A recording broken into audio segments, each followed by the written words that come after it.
Former NASA astronaut and retired U.S. Air Force airman turns whistleblower about a lady they found on the dark side of the moon. Official history tells us that the last time man stepped foot on the moon was in December of 1972, when Apollo 17 spent a record-breaking 3 days on the lunar surface. Now, at that exact moment, NASA didn't really know that that would be the last Apollo mission they'd send to the moon. In fact, they had already had as many as 3 more Apollo missions planned and in the making. They were even building Apollo 20. But due to declining public interest and increased cost of the rockets that they used to launch the craft to space, they decided to scrap the last 3 missions. At least that's what they conveyed to the general public. But according to one whistleblower, that couldn't be further from the truth. It started in 2007 when a random YouTube account began posting what he alleged was video from the Apollo 20 mission on the moon. The YouTuber, known as Retired AFB, would post a number of videos claiming that they were an Apollo 20 secret mission on the moon that took place in 1976. And of course, this gentleman's videos garnered millions of views overnight and immediately created a buzz all over the internet. Everybody's first instinct was to call it a hoax and completely discredit it. Regardless of the skepticism, people that were following the story couldn't help but watch what looked like at face value authentic film. What's more, shortly after Retired AFB began posting, he came forward and identified himself as William Rutledge. The now elderly Rutledge was in his mid-70s and claimed to be in exile in Rwanda. According to him, before he became recruited to be an astronaut, he worked for Bell Industries in the U.S. Air Force. He attracted public attention when he began sharing photos and videos of the Apollo 20 mission on YouTube. Not long after, he'd be contacted by a journalist for an interview, Italian journalist Luca Scantamburo, and he would divulge all kinds of details to him. Rutledge would state that the original pictures of the craft that was found were taken by Apollo 15 years before. The long cigar-shaped anomaly caught their eye, and they began investigating it with Apollo 16 and 17. But they simply did flyovers. The next 2, Apollo 18 and 19, were said to have technical difficulties after launch, so they had to abort the mission. Then, in 1976, Apollo 20 would have a successful launch. Alright fam, before I continue, y'all know the drill. This is for entertainment purposes only.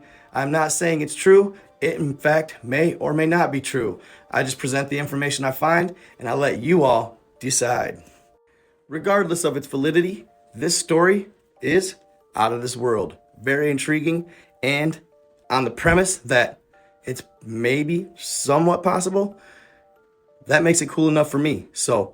But you know your boy, I do my thorough research before I bring the information to you guys, so you guys can decide and make your proper discernment as to whether or not you find that it could be true or that it's false. So don't go anywhere, sit back, grab some popcorn, and enjoy the show. According to William Rutledge, he was the commander of the crew, which consisted of him, Alexei Leonov, and Leona Schneider. Pictured here next to me, you'll actually see what Rutledge claimed is the craft. The top picture was taken by Apollo 15 years prior, from far away. You can see right here the little anomaly that they believed was an alien spacecraft. Now on the bottom, this was provided by Rutledge as the Apollo 20 film. So it's much more up close and personal, obviously, because yes, they did eventually successfully land next to the craft and board it. And really, y'all, these pictures do it no justice. You may want to sit down before you hear this.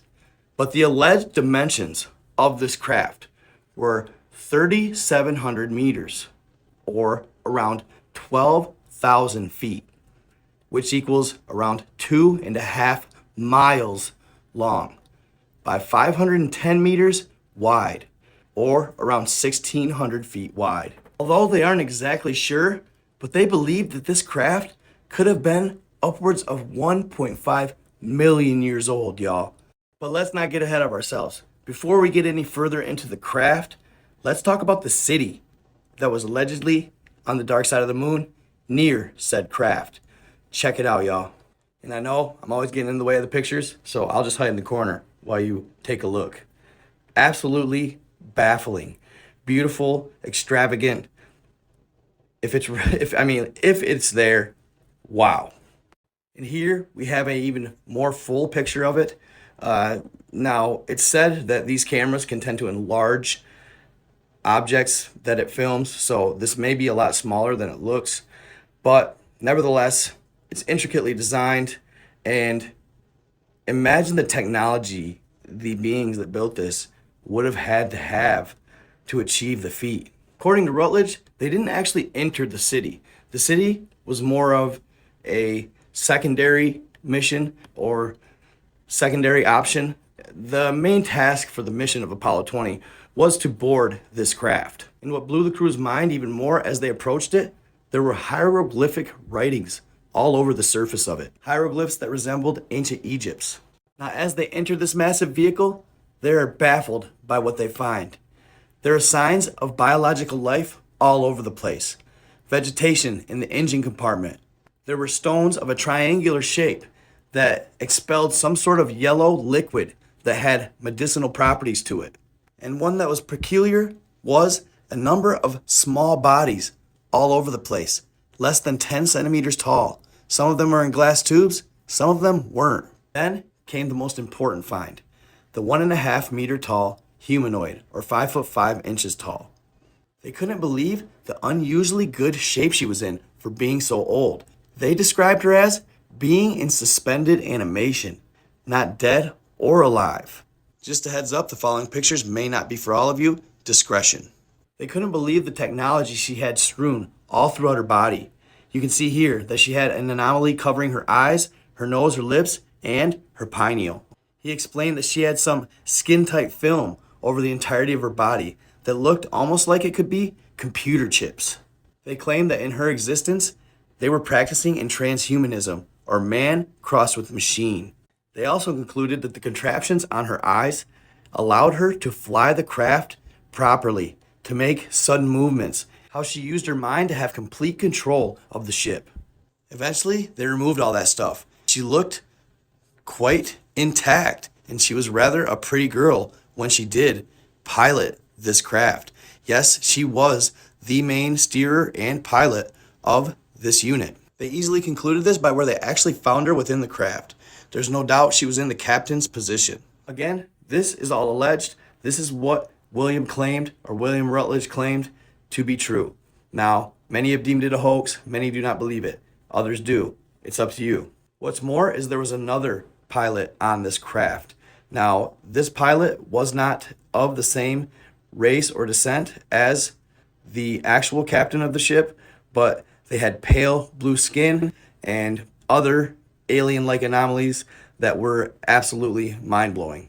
But in the end, the both of them had 6 fingers and 6 toes, which was fairly odd. You know as well as I do, as much research as we've done on giants, what has 6 fingers and 6 toes?